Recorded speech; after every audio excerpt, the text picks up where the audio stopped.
Theni collector அலுவலகத்தில் 2ஆம் தேதி காலை 11 மணி முதல் மாவட்ட வருவாய்த்துறை சங்கங்களின் கூட்டமைப்பு சார்பில் 9 அம்ச கோரிக்கையை வலியுறுத்தி 7வது நாளாக தொடர் காத்திருப்பு போராட்டம் நடந்தது. தேனி மாவட்ட ஆட்சியர் அலுவலகத்தில் தேனி மாவட்ட வருவாய்த்துறை சங்கங்களின் கூட்டமைப்பு சார்பில் மாவட்ட ஒருங்கிணைப்பாளர் ராமலிங்கம் தலைமையில் 9 அம்ச கோரிக்கையை வலியுறுத்தி காலவரையற்ற வேலை நிறுத்தம் மற்றும் தொடர் காத்திருப்பு போராட்டம் நடந்தது.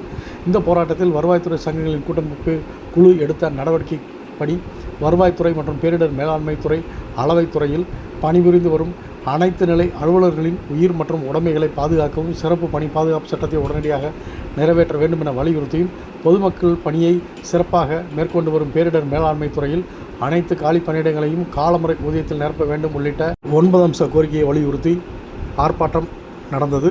இந்த ஆர்ப்பாட்டத்தில் தேனி மாவட்ட வருவாய்த்துறை சங்கங்களின் கூட்டமைப்பு சார்பில் சுமார் 200க்கும் மேற்பட்டோர் கலந்து கொண்டனர்.